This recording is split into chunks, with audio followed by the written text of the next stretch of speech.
There are stories that live quietly for years, held behind closed doors, tucked beneath carefully chosen words, behind the kind of smile that tells the world everything is fine. And then without warning something gives, not loudly, not in a single dramatic moment. The silence that held everything in place simply loosens its grip, and what surfaces in the aftermath changes everything you thought you already understood. Nancy Guthrie had been called a beacon of hope. A woman who walked through the most particular kind of darkness a person can know, the loss of a child, and somehow found not just the will to continue, but the strength to reach back and guide others through their own grief. She wrote books that people carried with them into hospital rooms. She stood on stages and spoke about faith in a way that never felt rehearsed or distant. She sat across from families whose grief was still raw and new and offered them something they couldn't find anywhere else. People believed her. People needed her. And for a long time, that version of Nancy Guthrie, composed, purposeful, anchored, was the only version the world was given access to. But there was another story living just beneath that one. A story about her daughter Annie, a child who arrived in the world already carrying something unbearably heavy. A diagnosis that came early, landed hard, and changed the entire shape of a family's future in ways that could not be undone or softened. And there were choices, quiet ones, deeply human ones, the kind made in the dark space between what the world expects of a grieving mother and what that mother actually carries inside. For years, Nancy held the fullness of that story close. She wasn't hiding it exactly, but she wasn't giving it all away either. And then slowly she began to speak. What came out was not a confession in any dramatic sense. It wasn't a scandal unraveling in public. It was something quieter and in many ways more powerful than either of those things.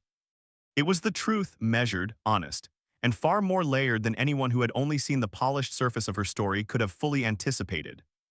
To understand what that truth contained, though, you first have to go back. Back to who Nancy Guthrie was before any of this began.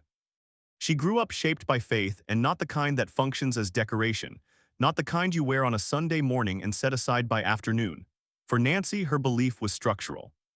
It was the foundation her inner life was built upon. It colored how she understood suffering. It directed how she processed pain. It would eventually become the lens through which she tried to make sense of experiences that most people are never asked to survive at all. She married Steve Guthrie, and together they built a life that carried a quality of genuine intention. They had children. They had community around them. They had the particular kind of steadiness that grows between two people who share not just a home, but a real and mutual sense of what life is meant to be for. And then Annie was born. Annie came into the world in 1999, and within what felt like no time at all, the Guthries received the kind of news that no preparation in the world can soften. Annie had Zellweger syndrome, a rare, severe metabolic disorder that disrupts the development of the brain and reaches into multiple organ systems at once. There is no treatment for it, no cure. In its most serious forms, it doesn't measure a child's life in years, it measures it in months. The doctors were gentle, as doctors in those situations try to be, but they were clear. Annie's prognosis was grave. The time her family would have with her would be short in a way that defied ordinary parental comprehension. What followed was a season Nancy has described in her own words as simultaneously the most painful and the most sacred period of her entire life. Those two qualities, agony and holiness, did not exist in opposition for her.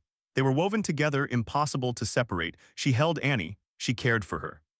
She stayed present through every single day she was given, living with a conscious, pressing awareness that each of those days was irreplaceable and finite in a way that most parents are never forced to reckon with directly. Annie lived for 199 days. When she died, the grief was the kind that doesn't announce itself and then pass. It settled in. It became part of the atmosphere of the Guthrie home, part of the texture of everything. But Nancy did something in the face of that grief that was not predictable and not ordinary. Rather than retreat entirely into it, she eventually turned toward it and toward others who were living inside their own private versions of it. She began to write. She began to speak. Over time, she became a recognized and genuinely trusted voice in grief ministry, particularly in Christian communities where the collision between deep faith and devastating loss is both profoundly important and, too often, navigated poorly. Her books found readers who needed them urgently. Her presence at conferences carried real and specific weight. She wasn't performing resilience from a safe distance. She was offering something she had personally and painfully earned. But beneath all of it, beneath the writing and the speaking and the ministry and the carefully held public composure, there were things she had not yet said. Things about Annie. About what those 199 days had truly cost her. About the questions that had formed in the aftermath and had never fully resolved into anything clean or comfortable. And for a long time, those things remained exactly where they were. Inside. In the years that followed Annie's death, Nancy did something that even people close to her found surprising. She didn't simply grieve and in time recover. She grieved and she built. She took the interior devastation and channeled it into work that carried both personal meaning and outward purpose. The writing came first, books that were unflinching about suffering without tipping into despair. Books read by people in hospital corridors, by parents keeping vigil beside small beds, by husbands and wives watching someone they loved fade slowly away. They weren't clinical. They carried no cold theological distance. They were written from deep inside the experience, and readers could feel that. It was precisely why they mattered as much as they did. Then came the speaking, the retreats, the ministry work that placed Nancy in rooms with people holding the very specific, crushing weight of child loss. She and Steve eventually created something called respite retreats, gatherings designed specifically for couples who had lost children. Spaces where grief didn't need to be explained or justified or carefully managed for the sake of others' comfort. It was meaningful work. There's no softer way to say it, and there shouldn't be. But here's the part that rarely got named aloud. While all of this was being built, Nancy was still grieving. She hadn't arrived somewhere on the other side of the loss and was now looking back from a place of safety. She was carrying her grief and doing her work at the same time every day.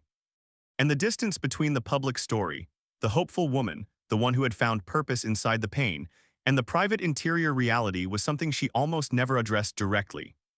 People could see the outcome, the books, the ministry, the steady, reliable presence. What they couldn't see was the ongoing interior cost of loving Annie, losing Annie, and then choosing, day after day, to remain professionally and personally close to exactly that kind of pain. She carried it with something that looked like grace. But grace and resolution are not the same thing, and weight doesn't disappear simply because the person bearing it doesn't let it show. There is a specific kind of silence that forms around a person once they have become, in the eyes of others, a symbol. When people need you to represent something, hope, survival, faith in the face of the unimaginable, it becomes genuinely difficult to say the things that complicate that representation. To admit uncertainty, to confess that there were mornings when continuing felt almost impossible. To say out loud, there were things about watching Annie die that I have never once found the right words for. Nancy Guthrie had become that kind of symbol for a great many people. And symbols in the public imagination aren't permitted to be fully human. They aren't supposed to waver. According to those who followed her work closely over the years, it took a long time, years of quiet accumulation, before Nancy began giving fuller language to the actual texture of what she had lived through. Not because anything she had said before was dishonest, but because certain things require time before they can be spoken. And certain things can only be said once the fear of what saying them might cost has finally loosened its hold. One of the things she had rarely named was the isolation. Not physical isolation, she had her husband, her faith, her community around her. But there is a particular kind of grief that remains profoundly isolating regardless of how many people surround you. The grief of a parent for a child has its own specific gravity, its own shape that other people's grief doesn't quite share. Even within a marriage, even within a community bound by shared belief, there were interior places in that experience that Nancy moved through entirely alone. She has spoken about the way other people's own discomfort with death created distance when she needed closeness. The way well-intentioned words sometimes made the space around her feel smaller rather than larger. The way she sometimes found herself managing other people's distress about her situation while simultaneously trying to manage her own. This is something many grieving people quietly recognize. But for someone in Nancy's position, someone who had become a source of guidance for others, it carried an additional dimension. She was the griever and the guide, occupying both roles at once. The tension between those two identities was real and heavy and almost never spoken about openly, until it was. Among the things Nancy eventually addressed with more directness was a question that professionals in grief ministry often encounter privately but rarely voice in public settings. The question of whether building your life's work around a loss, returning to it professionally, centering your identity within it, ultimately serves healing. or whether in some less visible way. It complicates it. There is no simple answer to that. Nancy has never offered one. On one side sits everything she built and everything it produced. Thousands of people reached and genuinely helped. Couples on the edge of collapse given space to breathe through the retreats she and Steve created. A body of writing that gave language to experiences previously without it. These are not small things. They aren't outcomes that can be minimized. But on the other side, the side she has been more recently willing to enter, is the quieter question of cost. What does it take from a person to keep returning to the specific wound? To retell the story of Annie again and again, using it as a vessel for others' healing, while privately still being the mother who never stopped missing her daughter. There is a version of that which heals. There is also a version that quietly delays certain kinds of movement forward. And according to those who have spent years studying long-term grief, the line between those two versions is rarely visible from the inside. Nancy has not claimed to know exactly where she has stood in relation to that line. What she has said, and it is this that began to shift the way people around her heard her, is that the story she had been offering publicly was not wrong, but it was incomplete. That there were interior rooms she had kept closed, and that keeping them closed for as long as she did carried its own quiet kind of consequence. Questions began to form among her readers and her wider community, gently, without accusation, but genuinely, about what the full picture of her experience actually contained. It is hard to point to a single moment when something in Nancy's public way of speaking began to change. These kinds of shifts rarely have a clean origin. But those who had followed her work across many years began to notice something different in the texture of what she was saying. A new willingness to sit inside complexity rather than move quickly through it, a different quality of honesty. She began speaking about doubt in a way she had not before. Not doubt that wraps up neatly a few sentences later, but the kind that simply lives with you, that doesn't ask to be resolved.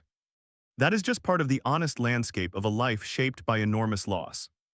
She began acknowledging, with more visible tension, the limits of what faith can explain, not abandoning her belief, which remained genuine and clearly central, but allowing the difficulty to exist alongside the conviction, rather than always having the conviction arrive just in time to dissolve the difficulty. And she began talking about Annie differently, not in broad theological terms, not as an illustration of purpose or a chapter whose ending is redemption, but as a child, her child. A specific small, real person with specific qualities, who was gone, and whose absence had never fully become something that made coherent sense.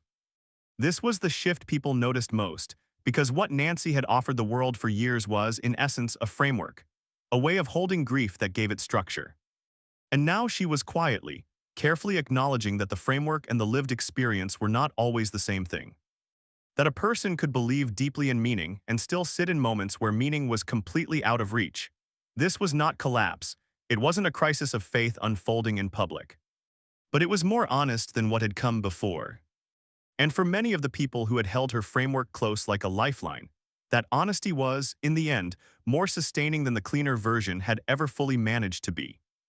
As Nancy spoke more openly about Annie in interviews in later writing, in conversations not shaped by the editorial demands of a published chapter, what gradually came into view was a portrait of a woman who had done something extraordinarily hard, and had done it largely without being fully witnessed. She had built a public ministry on a private devastation. She had helped an enormous number of people while remaining, in certain quiet interior rooms, simply a mother who could not save her child, and had never stopped feeling that absence. She had done all of this with such apparent stability that the complexity beneath it had become almost invisible to those around her. Questions have been raised not as criticism, but as honest observation from those close to this kind of work, about whether the model of grief she publicly represented was ever entirely attainable. Whether the arc from loss to meaning that her story appeared to describe was as available to others as it looked from the outside. Whether her particular constellation of faith, temperament, marriage, and community made her experience something to learn from rather than something to replicate exactly. Nancy has not stepped away from those questions, she has moved toward them. She has said plainly that her story is hers, not a prescription. That what she found in the years following Annie was not a formula she had unlocked, but a specific navigation shaped by specific circumstances. And that other people's navigations, even through the same territory, would look entirely different, and that this was not a failure of faith or strength, It was simply the truth of how grief works.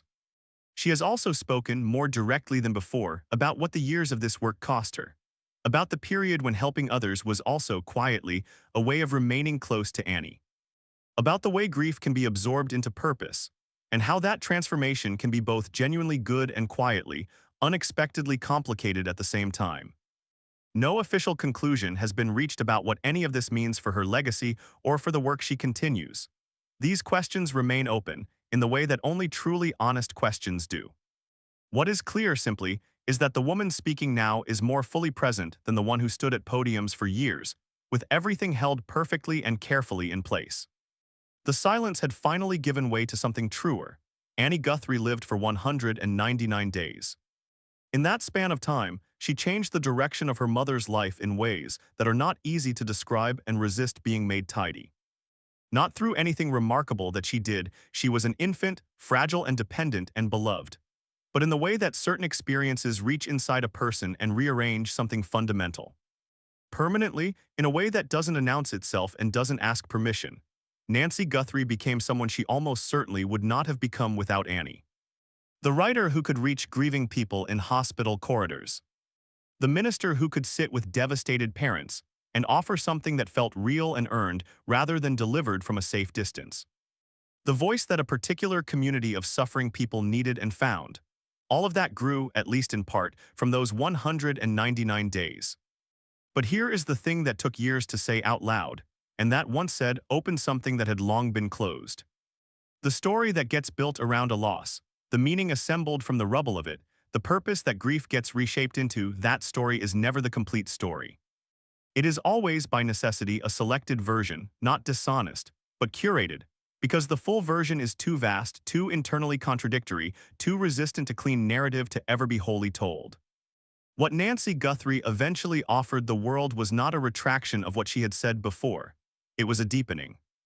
An acknowledgement that there were layers of her experience with Annie that lived beneath the framework she had built, parts that never resolved, parts that simply quietly remained.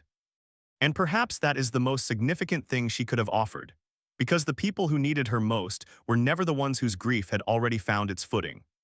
They were the ones still sitting in the part that has no footing yet, the part that is just loss, just absence, just the weight of a person-shaped space where someone used to be and isn't anymore.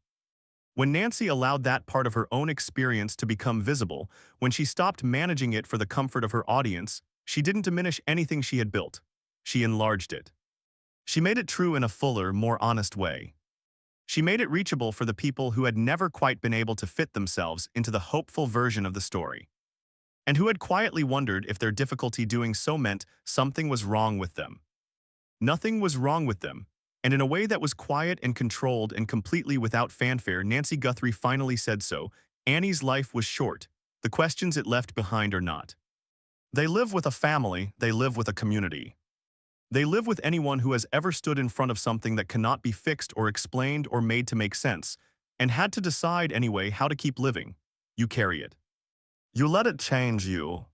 And sometimes, years later, after you have told the story so many times you can tell it in your sleep, you finally find the language for the part you were never quite able to say.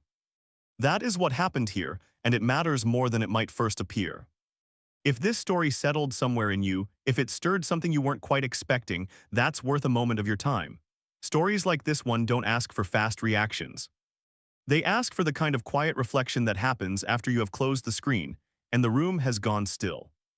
If there is someone in your life carrying something they have not yet found words for, perhaps this is a small reminder that simply listening fully, without rushing toward comfort, is one of the most genuinely human things we can offer each other. If you felt something here, leave a thought in the comments. And if you want more stories told with this kind of care and patience, consider subscribing. There are more of them worth telling.